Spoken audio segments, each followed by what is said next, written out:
Okay, welcome to today's episode. It's your host, Nigel's Canvas. We have a very special guest today. This conversation, we're going to talk about many different things, breaking into tech, working across borders, bringing together communities across different groups and representations. We have Ore here today. She's phenomenal. We had a chance to connect via LinkedIn, and this is going to be very different. I won't say too much about her. I'll really pass the mic, let her introduce herself before we kick off the show. All right, please tell the folks who you are and a little bit about yourself. Hi everyone. My name is Orolwayo Fisher.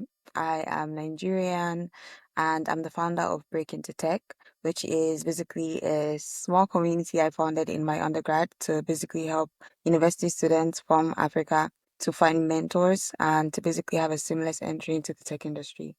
And yeah, I'm so happy to be here today. I Excited for love the that. conversation. Let's do it. We already were having a small conversation before we hit the record button, but I'm excited to bring it over. What inspired you to even start this type of foundation in the first place? It started from my struggle. So in my second year at university in 2022, I believe, I studied international business and trade, so purely business background. And I knew that I wanted to work in marketing because I had worked briefly in marketing with my brother. He had like a food startup at the time. So I had worked briefly in that. And I was really interested in marketing. But over time, my interest grew and I saw more students at my university getting opportunities in tech.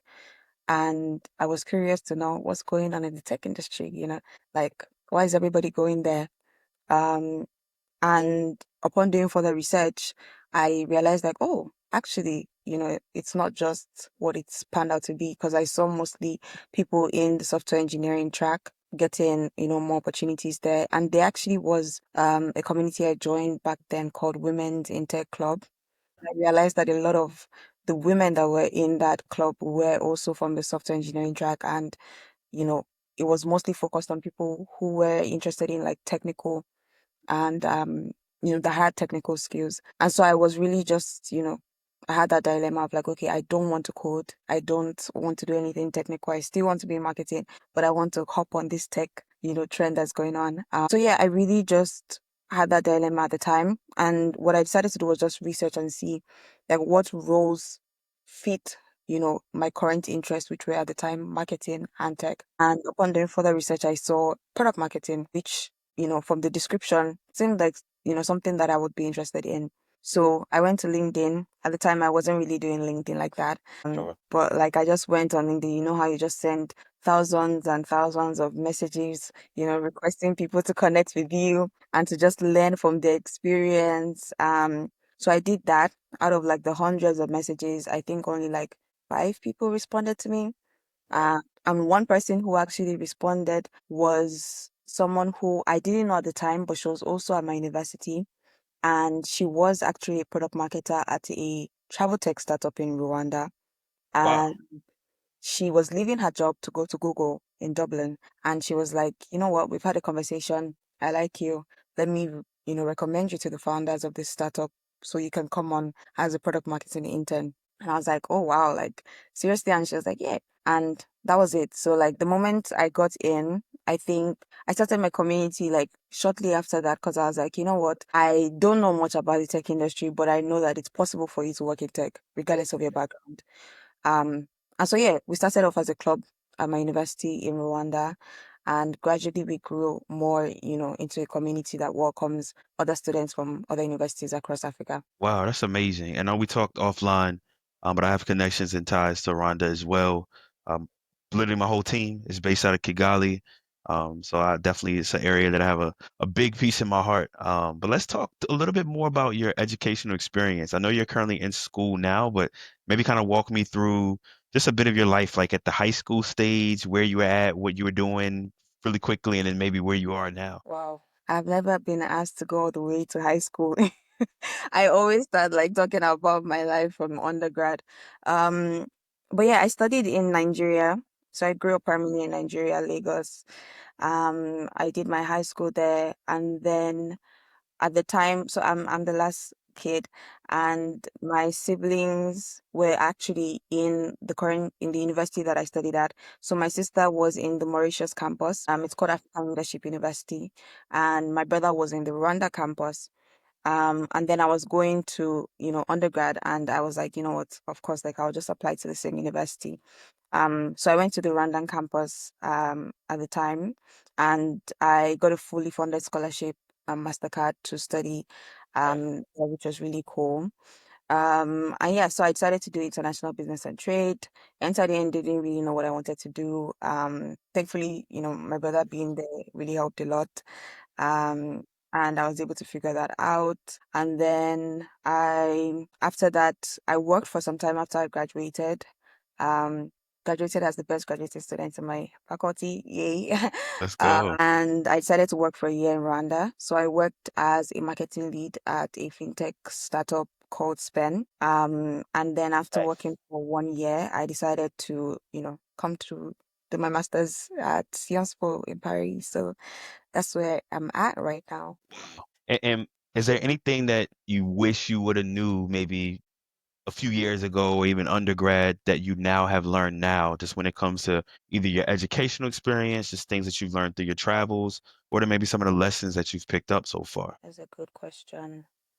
I think going back, I think if I were to change something, maybe like when I did start my university, I think I would have really tried to connect more with people earlier on.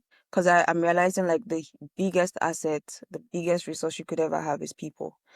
Um, they have taken me really far, and they're still taking me really far, like the people that you know. And I think sometimes you kind of, focus mainly on the people that you're familiar with. So I think at the time I was really familiar and like used to like my family, and I didn't really like branch out and try to get to know other people as much and as well as I should have. Because looking back, like I had um so the university I went to is a Pan-African university. So you have people coming from all over sub-Saharan Africa and like even North Africa and like places like that. Um, and I think I kind of stayed in my bubble with people that I was used to, mostly people from West Africa, maybe Ghana, those kinds of that clique. Yeah. And it's comfortable to do that, but you realize that, yeah, if you really want to go far, like you need to really push yourself out. And that's also like with, networking and building relationships. So I think maybe going back, if I could, I think that would be like the main thing. Um, but I have no regrets. So I yeah. love that. What are your speaking of that, like what are your thoughts when it just comes to the digital world that we live in now and the good things about it, right? Where if the person can learn the skills, you have the ability to work, you have, the potential to work at major corporations. Even in my company now, there's several people that are actually still based in Nigeria, even in my last two companies. And so, when I'm in the motherland, when I'm home, I see both sides, right? You have the group of folks that are educated, that are on their way, maybe connecting to these opportunities. And then there's another side where it's like, hey, that just seems so far away. It seems just like such a distant place. Like, what would you say maybe to the other side who maybe is still in school, still figuring things out, building skills, but they never had a big internship or worked with the European or American company.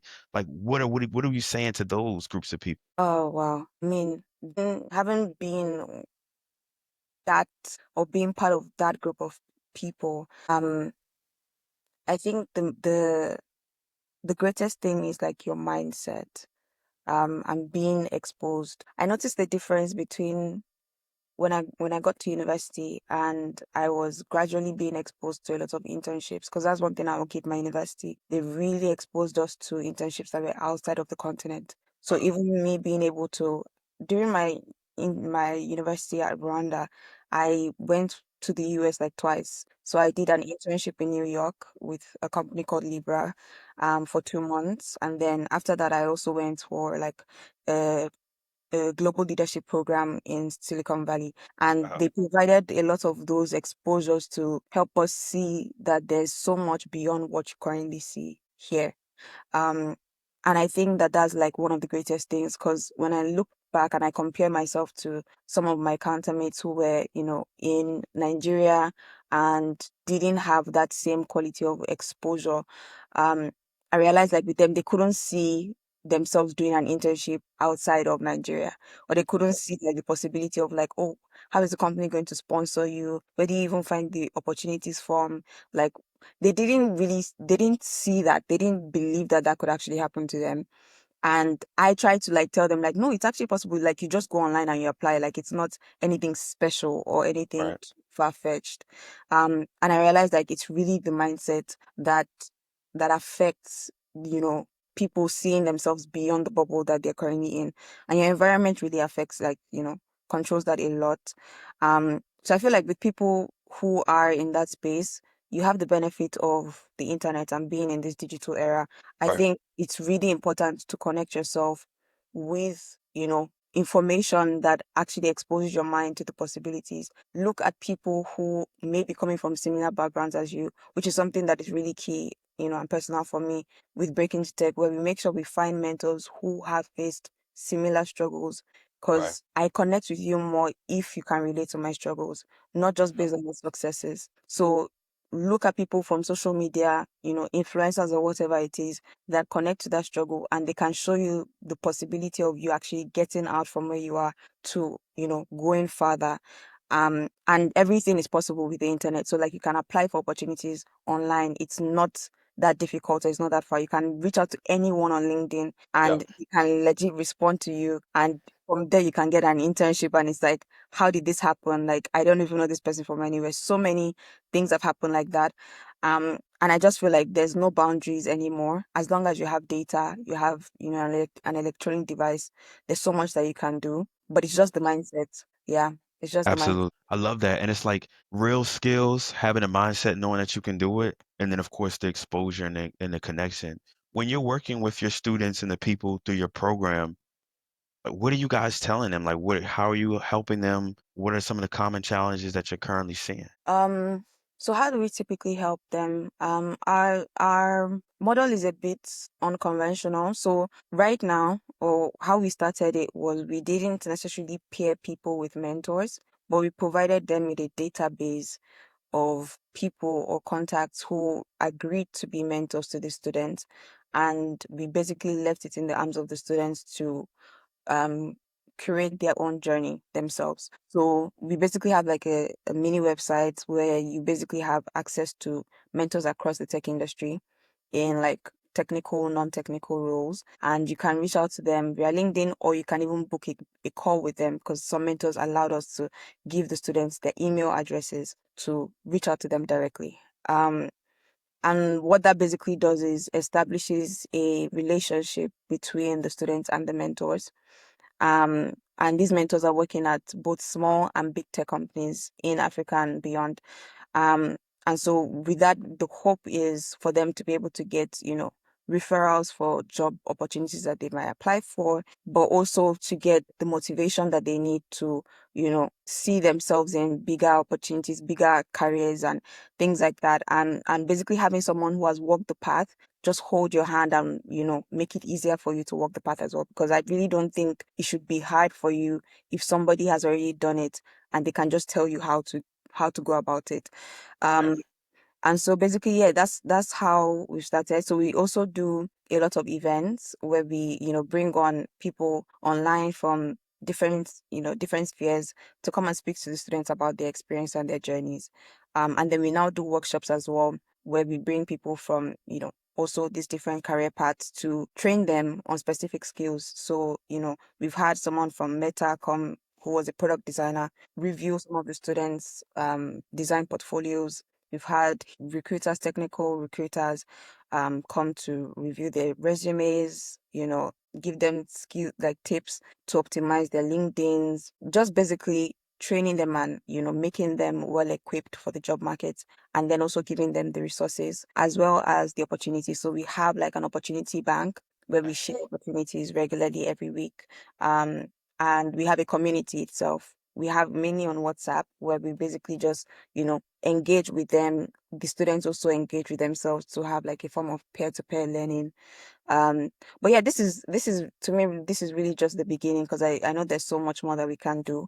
Um, but yeah, that's basically how we want it to be a holistic form of mentorship, where it isn't just okay, we're giving you something and then you run with Right. it. But we try to make sure all corners are basically cut across. So it's like you have the people, you have the opportunities, you have the skills, you know. So you can take it on and there's no excuse for, oh, I don't know where to find the opportunities. We've sent it to you. I don't know who is going to help me. You have the mentors. You get and so yeah, that's really what we try to, help them with. Love that. And when you think about mentors, your students, the mentees, is there any good examples maybe that you could share of like when you guys were working with a particular student, you could shout them out or maybe not say their name, it's okay, but just a good case study, right, that you could share with, hey, when I was working with this person or, you know, just anything from like a case study, a success standpoint. Yeah, definitely. Actually, I'll share based on a particular, student that has worked closely with me. So when I first started and I was trying to build a team, I had a bunch of people, that I added to my team. And these people were basically just volunteers because at the time it was like a university club and things like that. Um, but they were also able to use the resources from the club, leverage the community as well to build their career. Um, and a lot of them, I'll just give an example. One of them who started off in software engineering was very lost in the beginning of what he wanted to do. And the community was really just like a guide to help him see, okay, this is the path he wanted to go in. And through like the mentorship, he decided, oh, he wanted to go in product management. And through like connection with one of our mentors, he was actually able to get an internship. And I think seeing like how far he's gone from there, because right now he's doing full time, I feel very, very proud of like not just what we've done, but like also just seeing him and seeing like he was able to leverage that and really just, show his full potential. Because I think, it's one thing to have the resources and everything, but it's another thing to actually utilize it. And I think it's very good to have people who show you that your work is not in vain and like that they actually are taking it serious. Um, and they're proof that yeah there's something here.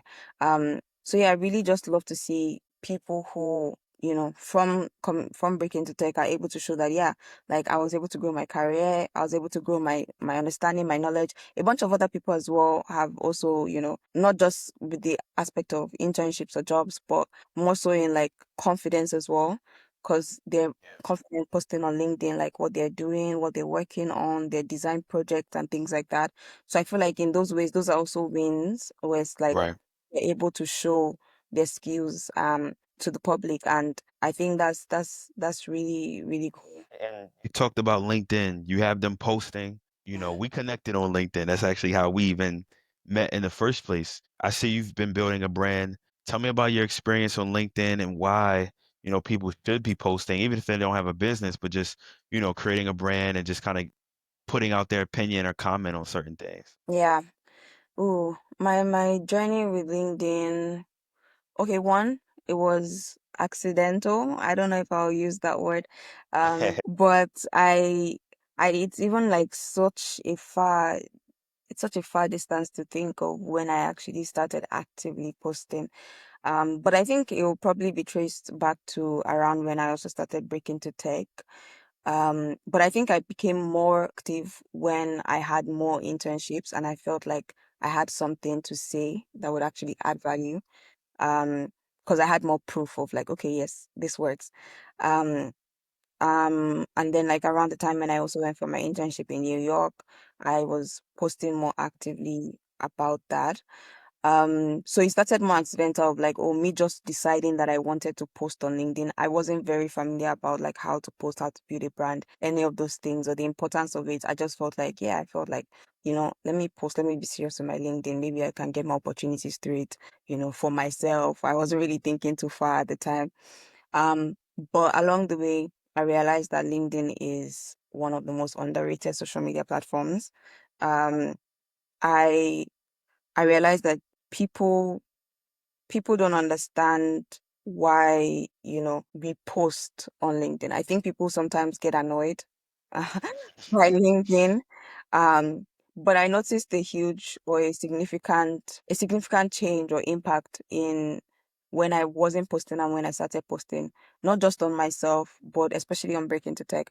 So the moment I started posting and sharing my own experiences, my struggles, why I started Break Into Tech, the different things we were doing, I was mostly posting it on my page. And I noticed something. People connected so much with me and my story. And then the effect of that trickled into Break Into Tech because they kind of trusted or they trusted the person behind Break Into Tech. They saw the face and they were like, yeah, I know this person's story. I trust what this person is saying. I've grown to connect with this person. Every week I'm seeing her face on my page that, on my Right. It's like commenting, I'm liking, I feel like I know this person.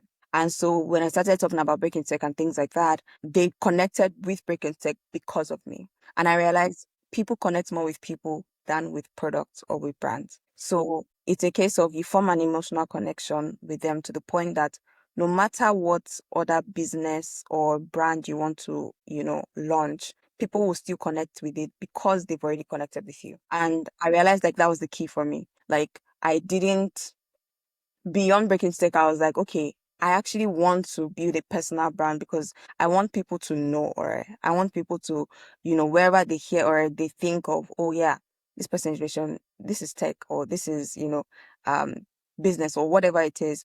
And they, connect so much with me that no matter what it is that I'm doing, I have a a community of people who are willing to follow me and who are willing to listen right. and who are willing to subscribe to that. So feel like it's one of the best decisions I made posting on LinkedIn. It brought a lot of public speaking opportunities as well, a lot of visibility for my brand. From there I decided to also help other people build their personal brands. um and yeah, I realized, okay, yeah, there's so much to this than, just posting for the sake of it. So I decided to educate myself when I realized, okay, yeah, there's something here and, really see like how to do it better, how to be more consistent, and how to, write better as well. So yeah, I think I definitely urge anyone who is not currently active on LinkedIn to get active. Um, it's just that from one post. Honestly, I really don't think you need to be too, rigid on yourself of like, oh, I need to do this. Yeah, have a plan. I did have a plan. I have a content calendar that I use, but that was Yeah. developed over time. Over time. You mentioned that people resonated with your story, and you also talked about how there was a point where you had to feel comfortable like posting on LinkedIn. But how would you encourage people to feel comfortable sharing their story? I feel like we all have Yeah. a story, we all have something to share. Even like if you have no job, I feel like Yeah. that's something to talk about. I'm starting from day one. Like, what would you Yeah. say to that person who's maybe afraid to share certain? Honestly, I think maybe the fear comes from imposter syndrome, where you feel like you probably don't have much to offer. So why would anyone listen to you? But I Right. love what you said of like even people who have 0 years of experience still have something to share that would be valuable to the other person. Because one thing I've always thought of is the fact that even if, for instance, if you're in university in your first year, you have 0 years of experience, no work experience or anything. But think about someone else who is probably trying to get into university, who hasn't gone through the experience that you have academically and hasn't, gotten admission or things like that. You have that leverage. I feel like there's always something that you have because there's always going to be people that are, based on how life is, there is always going to be someone that is below you, even if it's not age wise, but there's experiences that are different. And yours is unique to you. So in terms of being confident, I really do think that confidence is built over time. um I when I first started posting, I definitely wasn't confident because I was just posting and then I'll leave LinkedIn for like maybe 2 3 hours and then I'll come back and see if people like my post or if there was any reaction. And then if there were reactions, I'll be like, oh nice, okay, then people liked it. But like I wouldn't try to stay so much because I was scared, like, oh whoa, people like, what if nobody likes it? Then I'm a failure or something like that. But over time I was like, you know what? If I have 0 likes, that's fine, And I kept on posting until a point when I was getting like 10,000 likes, and I was like, I didn't get here overnight. I started Right. from the point when it was like, yeah, I'm running away from LinkedIn because I'm scared. Um, but I think that definitely you need to, in order to overcome that fear, you need to face it. Like you need to just post, like even if it's just one post, do it. Um, I've helped some other people who were also having that similar fear, trying to be their personal brand, didn't know where to start from, in just, seeing like, okay, how can we start from day one of like, okay, I'm gonna make a post every week, even if it's just about my week. What is something I learned about this week? I post it, I put my picture there, or I don't put my picture there, and then I go and then, slowly, and then you realize that actually people will start seeing you and they'll be motivated by the fact that you're posting, and that would make them want to post as well. So I really just feel like the confidence issue is something that definitely has to be faced head on. And also, I do think that it comes from, if you're not very confident in your skills and what you know, that can also make you feel like, I don't know if I should, put it out there so that I don't seem like I know something and then actually in reality, I don't know what I'm saying. I think it should also really, at the same time, walk the walk and talk the talk. So like you don't just post and then you're not actually doing anything Right. tangible. You get, because people can see through that. When you're able to see some posts that you can tell this person doesn't really have much substance, or like it's just like they're posting for the sake of it. But the Right. people that post and you're like, this person understands what they're saying. There's an expertise behind this. There's like a knowledge behind this, or there's something authentic that they're posting from.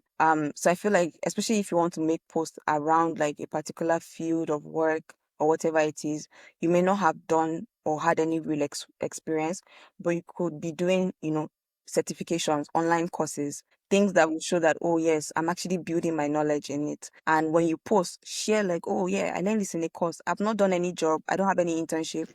Well, I learned this in a course online on Coursera or Udemy, and this is what they said. This is what they did. I decided to, take it on and do a project for myself, and that was something that really helped me. Before I was even able to get any internship, I founded like a small mini business that helps in selling reusable personal nails, because I wanted to apply like my digital marketing skills. And I decided to like create a small e-commerce website on Equid. And from there, I was able to build my proof of like, no one is hiring me. I'll hire myself. I will put it in Right. this myself. And I think that that's the opportunity that we all have, where it's like you can build something yourself. Nobody's going to stop you. If they don't want to give you a job, that's fine. Find a way to build a project. Find a way to work for someone for free, to volunteer, to build that, expertise or credibility. Because those are things that definitely add up and help you to have a story that you can tell people, but also help you to, you know, build that credibility that people would want to listen to you, because they see, oh wow, this person has actually done some things and they're not just coming from, you know, a random. Right. It's real. It's real. Now, I mean, the biggest thing is like you can showcase the things that you're learning Yeah. and the vulnerability, and then eventually you'll get there. You'll look back and like you kind of miss those days.